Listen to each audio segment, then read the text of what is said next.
Bro, ada riset heboh nih tentang emas dan uang. Lu simak video ini. Bro, ketika harga emas naik, itu bukan kabar baik. Itu tanda sistem keuangan dunia lagi kehilangan napas. Dan kalau proyeksi Bank of America benar, emas bisa tembus 6.000 per ons tahun depan.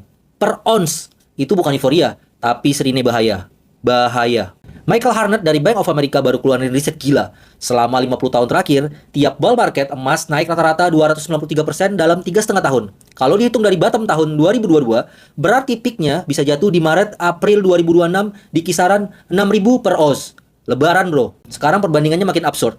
Tahun 2022, 15 barel minyak sama dengan 1 ons emas. Sekarang, 61 barel minyak sama dengan 1 ons emas. Artinya apa? Harga minyak stagnan, tapi emas terbang.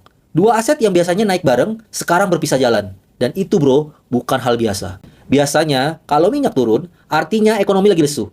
Tapi kalau di saat yang sama emas malah naik gila-gilaan, itu sinyal pasar lagi nyari pelarian dari uang kertas. Artinya apa? Artinya investor udah nggak percaya sama fiat money. Uang kehilangan makna. Negara bisa cetak seenaknya. Tapi nilainya terus luntur. Jadi orang-orang kaya dunia, sovereign fund, dan bank sentral, mereka mulai pindahin asetnya ke real aset. Emas, tanah, dan komoditas kertas. Karena mereka tahu, kertas bisa dibakar, tapi emas nggak pernah default. Ini bukan pertama kali terjadi. 1973, krisis minyak, emas naik 65%. 1979, inflasi gila, emas naik 120%. Setiap kali dunia nggak percaya dolar, emas jadi mata uang darurat. Tapi, yang bikin 2025 beda adalah minyak nggak ikut naik bro. Artinya, bukan demand shock seperti dulu. Ini trust shock. Dunia mulai kehilangan kepercayaan pada sistem moneter global. Terutama setelah utang AS tembus 35 triliun USD. Dan suku bunga tinggi bikin likuiditas kering di mana-mana. Kalau lu lihat tanda-tandanya, ini bukan bull market biasa. Ini funeral march buat uang fiat. Harga emas bukan cuma cerminan inflasi, tapi refleksi ketakutan global. Dan ketika uang fiat kehilangan daya beli, harga aset real naik bukan karena ekonomi kuat, tapi karena orang mulai kabur dari sistem. So, bro, ini sama kayak rumah kebakaran. Semua orang lagi rebutan cari pintu keluar. Dan pintu itu bernama emas.